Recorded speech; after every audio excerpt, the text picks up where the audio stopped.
Hey guys, I want to welcome you back to another episode on J of All Trades. Today I want to show you guys how to assemble this Craftsman 10 cubic foot polycart. And I got to start out by saying that this is one of the best investments you can make if you're a believer in work smarter, not harder. So let's open up this thing and see what's inside the box. The first thing I like to do is I like to pull everything out. And in this case, I'm going to just cut the box right here so I can see everything right in front of me. And I'll be able to lay everything out and see everything, so it'll be easier to grab whatever I need. As you can see, there's not many parts in here. It's all just kind of laid out in front of you. And so I'm just going to grab everything, take it out of here, and this will give me an idea of every single part that's in here. This big piece here is called the poly tray, and I'm just going to move this out of the way, and I'm going to lay everything else out. I want you guys to see exactly what you should be getting inside your box.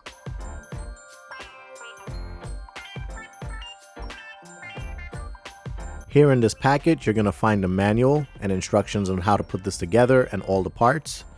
And here we have some other stuff that I'm going to just lay out here. And I'll tell you the name of all these things. But right now, it's a good idea to just kind of empty out this packet and see exactly what you have in here. So far, I'm seeing a spring. I'm seeing a couple other metal parts in here. Some screws, some nuts, and some bolts. And also, I'm seeing some cotter pins in here. And you'll notice that I have a little small M12 Milwaukee screw gun next to me there. And I strongly recommend you getting something like that if you have that laying around, because it just makes putting this thing together a lot faster. I'll include a link in the description for this particular Milwaukee gun that I'm using today. It's been a huge help for small projects around the home. The first piece we'll start out with is called the drawbar. I'm just going to bring this drawbar in front of me and I'm going to flip it this way.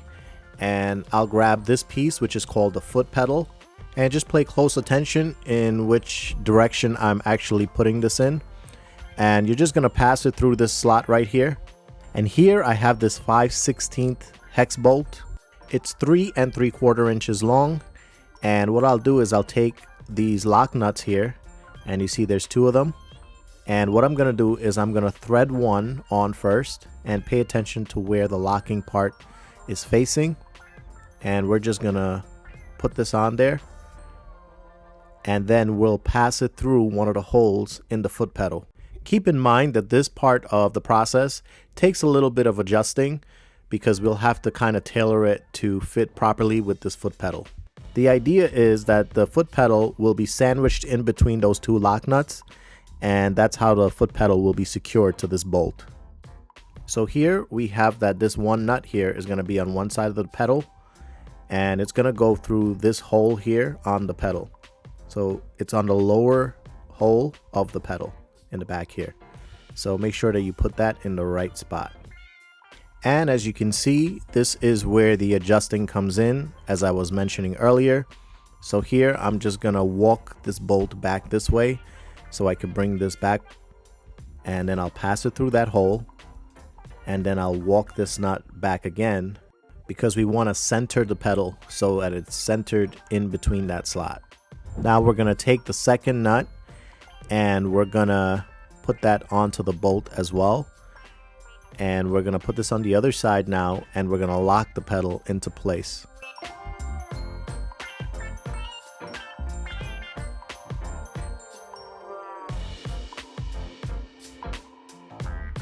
Keep in mind that we want to lock both nuts in a way that it centers this pedal. So this is where a lot of adjusting can be done to make sure that that pedal is sitting nice and straight. Once you've adjusted the locking nuts by hand, you can move the pedal back and forth to make sure that it is moving freely. However, we're not going to tighten these 2 lock nuts as yet. Next, we'll use this nylock nut, and we'll put this onto the bolt. The nut and bolt size are both 5/16, so you can take a socket or you can take a wrench and you can hold back and then tighten it up. Here I'm using a 5/16 socket with the gun and also a 5/16 wrench on the other side to hold back.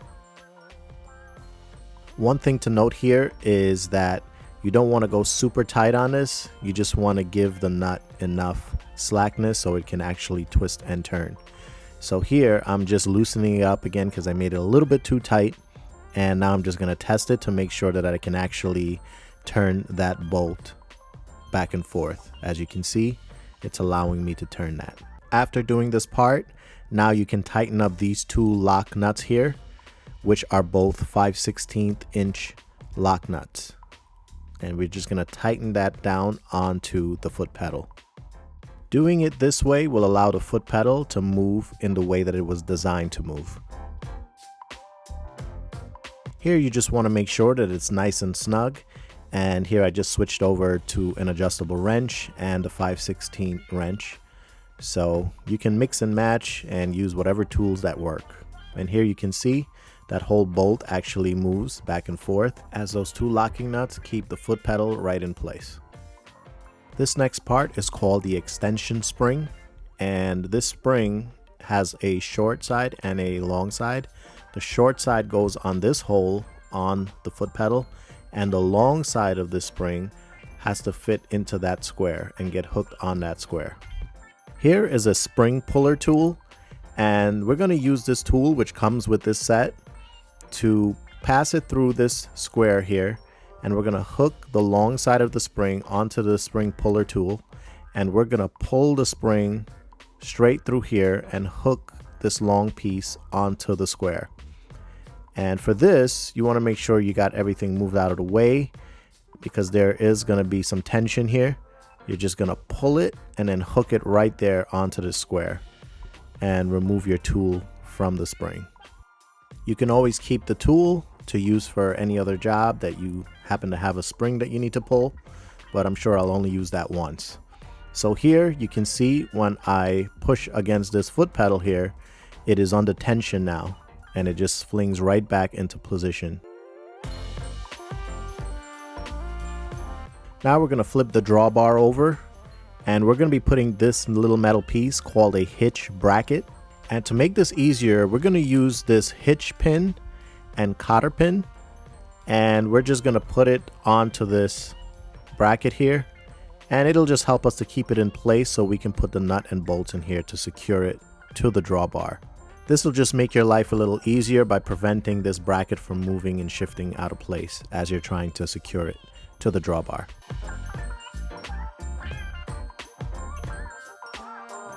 Now we can take two hex bolts and two nylock nuts, and we can secure the hitch bracket to this drawbar. These hex bolts and nylock nuts are 3/8 inch, and you can use your socket or your wrench or your adjustable.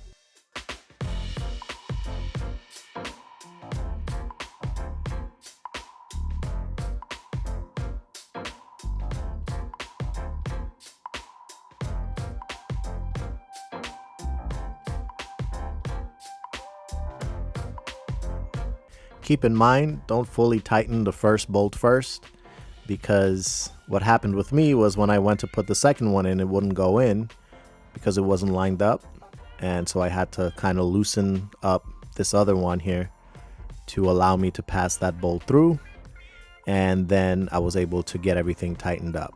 So just a little pointer there. I've got to say, having the Milwaukee gun definitely makes things a lot faster, and even if you put something too tight, you can just easily loosen it up and then retighten it quickly. And that's kind of the benefit of having one of these guns with your sockets. So here we've gotten our hitch bracket all set, and we've got the pedal on there, and now we're ready to move on to the next step. This red part is called the wheel support. And we'll take the drawbar, flip it over, and we're going to rest it right in between the slot here. And just keep in mind that we'll be using this hole here, which is the second hole on the drawbar, and resting it right there and lining it up with that slot. Once you get that all aligned there, you're going to take the axle and you're going to slide the axle all the way through until it's centered through those holes.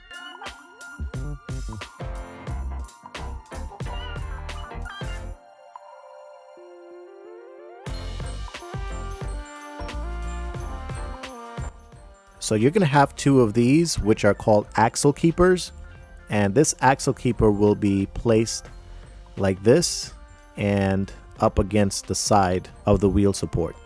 Next, you'll take a flat washer, which is a 5/8 inch washer, slide it right on here on the axle. Next, we'll take a wheel and slide it onto the axle. Then we'll put another washer here, and then we'll take a cotter pin and we'll put the pin through the hole on the axle, and then we'll bend the pin in place to keep the wheel on. In this part, I actually have the wheel in the wrong position. I should have had the wheel turned the opposite direction. And so I'll show you guys exactly what I did at the end, which is very simple to just take that out, slide it off, and then flip it around and put it back on. So here is the poly tray again, and I'm just gonna lay it on the table here. And we're gonna start working with this part now. These two pieces are going to be used to set here for the latch, and when installed they're going to sort of look like this. So we're going to flip this over here and we're going to put some hex bolts in here. We're going to put 4/4 20 hex bolts, and we're going to start by putting 2 on the top and 2 all the way in the bottom, and that'll line up perfectly with those plates. The head of these hex bolts actually fit flush in here, and so once they sit in there they won't be able to turn, so that'll help us to hold it in place so you don't have to hold back on the top.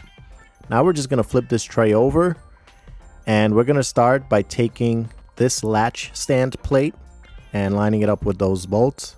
Then we're going to take this latch stand bracket and we're going to make sure that we have this going towards the back of this tray.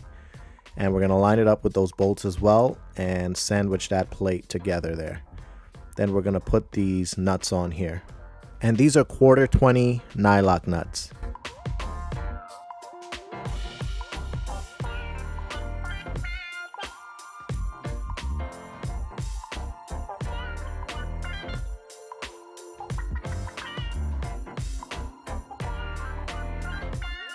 Although we don't need to hold back on the bolts, I just use my finger to press it up just to make sure it doesn't drop out of the hole.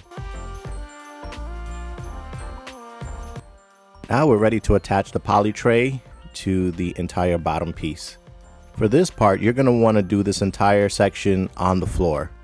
Here I'm just snapping in the latch stand bracket into the foot pedal, and this will help to keep the poly tray in place while I install all the bolts.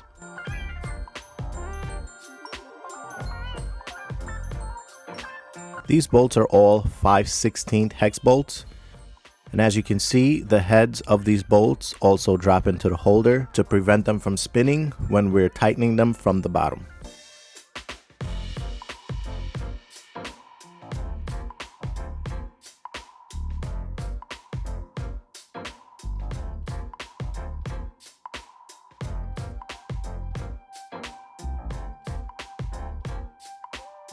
You'll notice that some of the bolts don't perfectly align with the support in the bottom, so you'll just have to kind of manipulate it in there until it goes through those holes.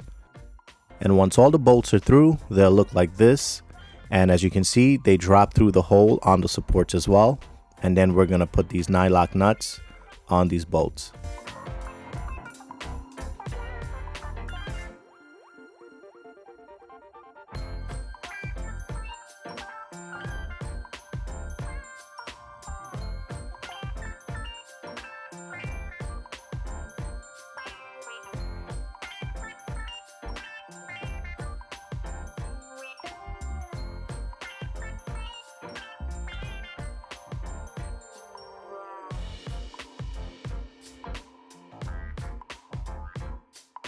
To get access to the other side of the wheel supports, you'll have to tilt this over to the side, and then you'll be able to put nuts on these bolts here and then tighten them up.